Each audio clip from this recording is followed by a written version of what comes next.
Let's go! Let's go! Let it settle, let it settle.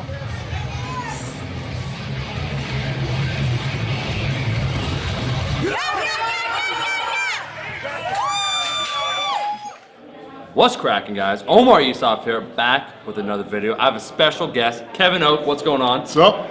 Not too much, man. We were witnessing some freaky people lifting today. Some strong Russian weightlifters doing crazy stuff as usual, but Yeah, beltless, It's 775 expected. deadlifts. Yeah. But it's kind of impressive. speaking of crazy lifts, you are a world record holder. Why don't you give everyone a brief intro as to who you are? You have the 220, is it in sleeves record?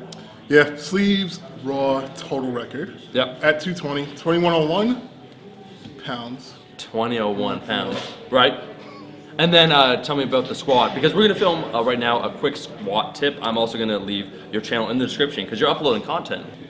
From time to time. On No, the but YouTube. currently I have the American squat record at 220, raw in sleeves. Yep. It's 810 pounds, which is like 362 and a half or Yep, something like that. something around there. Yeah, but that's a huge squat, and I think what's really cool in this video today, when I said, hey man, you want to film some content, you're like, yeah.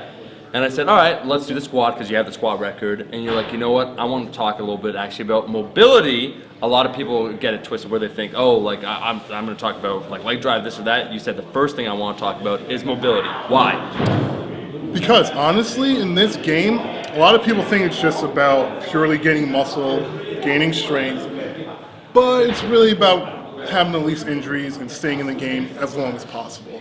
The person who can stay in the game the longest, that obviously has pretty good genetics and is pretty strong as well, is the person that's ultimately going to win. A lot of people come and go, get injured, they can't come back from the injury, they don't stay on top of the mobility, and you're out just like that. Yeah. So for me, what's personally helped me kind of progress in my career of powerlifting is just always staying on top of my mobility.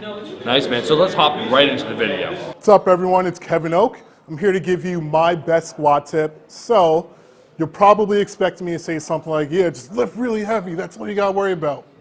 But no, my best tip is to always work on your mobility. The thing that's kept me in the game the longest, longer than a lot of other people, is I always work on my mobility. I always do my stretching. But to relate it specifically to squatting, you always want to work on your primary joints for the squat, being the ankle, your knees, and your hip joints. So starting with your ankle joint, the primary role that it plays is it affects the bottom of your squat. If your ankle is tight, what will happen is when you're going into your bottom position of squat, trying to hit depth, eventually it's gonna get to a point where it can't bend anymore.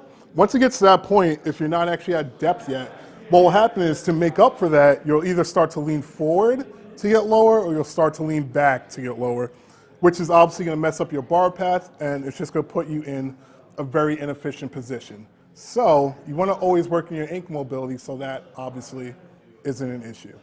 So moving on from your ankle to your knee joint, the things that are primarily going to affect your knee joint are your quads, your calves, and your hamstrings. You always want to work on these things to keep them loose.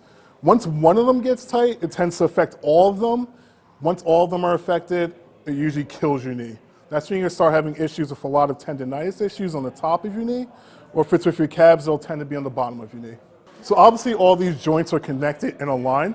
If one of them isn't doing what they're supposed to, it affects everything as a whole. So with the knees and your hips specifically, if your hips aren't moving correctly when you're doing your squat, it tends to have an adverse effect on your knees. For instance, if your hips are very tight, there's going to be a tendency for your knees to cave in as you're getting into your bottom position in the squat. If you do that, it's going to put you in a very inefficient position. Once you're in a bad position, that's when you're going to tend to get into kind of a position where you're bending over too much, or you kind of see someone where their knees just cave in and they're just kind of shaking like that, trying to get into lockout. So in closing, always work on your mobility, work on the main joints for your squat, the ankle, the knees, and the hips, like I said, and you should be fine.